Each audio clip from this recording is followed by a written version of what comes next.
তাআলাকে বললেন, আনহাকে বললেন, তুমি তো আমার কাছ থেকে কখনো কোনোদিন কিছু চাও না, তবে আজকে তুমি কিছু চাও না আমার কাছ থেকে, আমি তোমাকে কিছু দিব। তো ফাতেমা রাদিয়াল্লাহু তাআলা বললেন, না না না, আমার কিছু চাইতে হবে না, কিছু লাগবে না।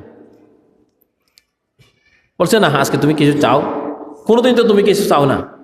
দেখেন নবীদের মেয়েগুলি কেমন ছিল, ফাতেমা রাদিয়াল্লাহু তাআলা আনহা কেমন আদর্শ ছিল, তারা স্বামীদের কাছ থেকে কিছু চাইতো না।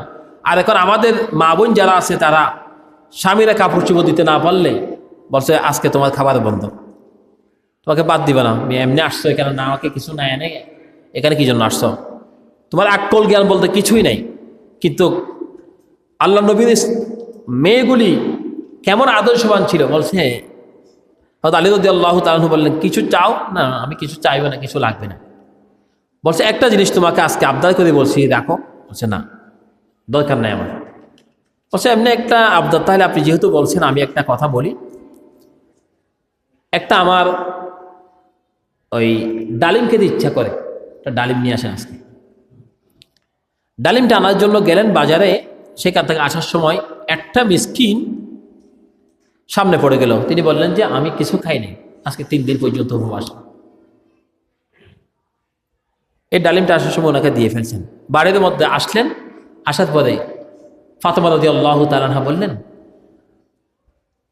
হ্যাঁ আমার স্বামী, আপনি তো আমার জন্য যে ডালিম নিয়েছেন সেটা তো আপনি একজন মিসকিনকে দিয়ে ফেলেছেন, তো এখন উনি জানে, সেই জন্য কি আমি কি ফাতেমা রাদিয়াল্লাহু তাআলা আনহা কি গায়েব জানে সেটা বলতে পারবো?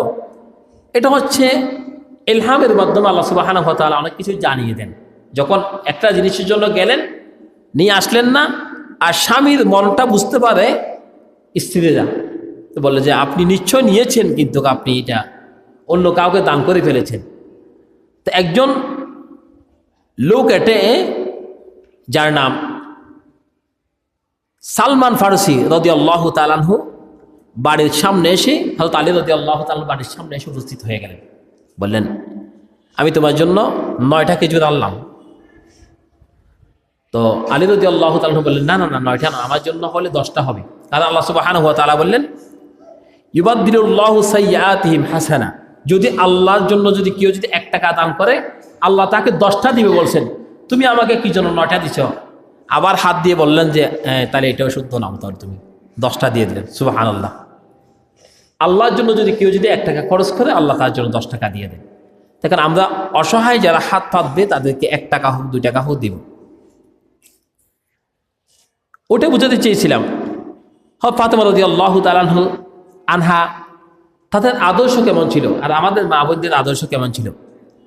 আমরা তো মেরাজ কয় তারিখে হয়েছিল, ফাতিহা খাওয়ার জন্য বসে থাকি, কিন্তু গুস্ত খাওয়ার জন্য বসে থাকি, নামাজ পড়ার জন্য কেউ থাকি না। মনে হচ্ছে এই বদরকালীতে রজব মাসের 27 তারিখে ফাতিহা, যেটা মেরাজ নবী সাল্লাল্লাহু আলাইহি ওয়াসাল্লামের উপলক্ষে, ফাতিহার জন্য কমপক্ষে 80 মণ, 70-80 মণের গুস্ত কম লাগে না বদরকালীতে। কিন্তু 70 থেকে 80 জন মুসল্লি মসজিদে ছিল না। দেখেন এত বড় মসজিদের মধ্যে আপনারা কয়জন নামাজ পড়তে আসছেন? এত বড় সমাজ, রসুলের আদর্শ কোথায়? আমরা শুধু গুস্ত খাওয়ার জন্য মুসলমান। যদি জিজ্ঞাসা করি আপনার নাম কি, বলছে আপনার নাম মোহাম্মদ আব্দুর রহমান, আব্দুল আজিজ, আব্দুল করিম, আব্দুল সত্তার, এইসব মুসলমানের নাম পরিচয় দিচ্ছি, কিন্তু নামে আমাদের কোনো মুসলমানিত্ব নাই। আমি যদি কিয়ামত পর্যন্ত ফাতিহার নামে যদি আমি যদি মাংস খাই, মাংস শর্ত নয়, মাংসটা খাই কি জন্য? রুহুটাকে একটু খুশি রাখার জন্য। ইবাদতটা তো করতে হবে। আমরা মেরাজ নবী সাল্লাল্লাহু আলাইহি ওয়াসাল্লাম সম্পর্কে 2 রাকাত নামাজের জন্য কথা বলি, কিন্তু ফরজ নামাজের কোনো খোঁজ খবর নাই। মানুষদেরকে সঠিক কথাটা, এই কতগুলি আলেম আছে, সঠিক কথাটা মেসেজটা পৌঁছে দিচ্ছে না, যে তুমি যে এই নামাজ পড়তেছ, ওই নামাজ পড়তেছ কিনা, এ কথা কেউ বলে নাই। এই যে নফল রোজা রাখতেছ, ফরজ রোজা কয়টা রেখেছো তুমি, সেটা বলার জন্য কেউ নাই, কেউ বলে না, চাকরি চলে যাবে।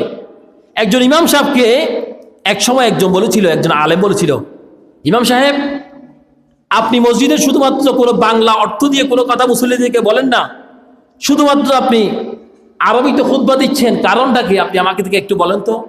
বলছে আমি যখন এই মসজিদে যখন নিয়োগ নিয়েছিলাম তখন আমি 250 জনের মধ্যে 1 নম্বর হয়েছিলাম, কিন্তু প্রথম জুমা যখন আলোচনা করেছি তখন সভাপতি সাহেব ছিল সুদকুর।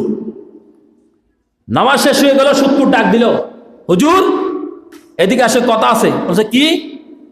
বলছে আজকে যেটা বলছেন ওয়াজ তো সবার সোজাসুজি কোনো দিকে না পড়ে আজকে আমার দিকে পড়ে গেছে। আমি খাই, আপনি জানেন আমি সুদ খাই, অবশ্যই আপনাকে কেউ বলে দিয়েছে। তো ইমাম সাহেব বললো তো আজকে সুদের ওয়াজ এই জুমা যা করলাম আর করবো না। আগামী জুমায় ঘুষের বিরুদ্ধে কথা বলা হচ্ছে। সেক্রেটারি সাহেব বললেন আমি তো সরকারি চাকরি করি, নিশ্চয় আপনি গত জুমায় হুতাইছেন সভাপতি সাহেবকে, এই জুমায় আমাকে হুতাইছেন না আপনি? এরকম করলে তো আপনি চাকরি থাকবে না। তো সুদ বাদ দিলেন, ঘুষ বাদ দিলেন, এরপরে বললেন এই সপ্তাহে ধরতে হবে যে মাঝে মধ্যে একটু খাই, পান করে মদ খায়। বলছে তাহলে আজকে মদের ওয়াজ করব। তো মদও যখন ওয়াজ করলেন, কেশিয়ার সাহেব যিনি ছিলেন তিনি বললেন যে হুজুর আমি সবসময় তো খাই না, মাঝে মধ্যে খাই, আপনি আমার বিরুদ্ধে লাগছেন আবার না? দুজনকে ছাড়লেন, আমাকে ধরলেন, তো বেতন বন্ধ করে দিব, আপনি বেতন নিয়েন। মসজিদে যে মাইকে কথা বলছেন মাইক থেকে টাকা নিবেন, আমার থেকে টাকা নিয়েন না। ওয়াজ তো যা করছেন সবটা আমার বিপক্ষে করছেন আপনি, আমি তো আপনাকে টাকা দিব না। তাহলে আমরা যদি এইরকম যদি একটা জাত থেকে রোগ থাকে তার থেকে ওষুধ প্রয়োজন হয়। এখন আপনি যদি চিন্তা করেন এই ওয়াজটা করছে আমার বিপক্ষে গেছে, ইমাম সাহেবের বিপক্ষে আমি দাঁড়িয়ে যাবো, ইমাম সাহেব হবে না, এটা না ভাইয়ের। আমি আপনাদেরকে বুঝাতে চাচ্ছি এটা ফাতিহা করবেন, নামাজ পড়বেন, আগে হচ্ছে আপনাকে আল্লাহ যে 5 ওয়াক্ত নামাজ পড়ার জন্য বলেছেন এই 5 ওয়াক্ত নামাজ আগে পড়তে হবে। রোজা দিচ্ছেন 1 মাসের রোজাগুলো রাখতে হবে। এরপরে আল্লাহ শরীয়তের যতগুলা হ্যাঁ বলছেন হ্যাঁগুলা করবেন, না বলছেন না করবেন না। মিথ্যা কথা বলা হারাম, বলবো না। সুদ খাওয়া হারাম, খাবো না। ঘুষ খাওয়া হারাম, খাবো না। ঘুষ দেওয়া হারাম, ঘুষ দেব না। জেনা করা হারাম, জেনা করবো না। এই সমস্ত নাফরমানিতে যদি আমরা যদি বাঁচতে না পারি, এরপরে যদি মুসলমান দাবি করি, কবরের মধ্যে যদি যাই, যদি আল্লাহ যদি জিজ্ঞাসা করে মান রব্বুকা, আমি হলফ করে সত্য করে বলতে পারবো আপনি আল্লাহর বিধান জমিনের মধ্যে না মানার কারণে আপনি কখনো রব্বি আল্লাহ বলতে পারবেন না। কারণ যে মানুষ দুনিয়ার মধ্যে রবকে মানে না, সে মানুষ মৃত্যুর পরে রব বলে স্বীকৃতি দিতে পারবে, এটা কখনো মুসলমানের কাজ নয়, এটা পারবে না কখনো। মুসলমান হতে গেলে তাকে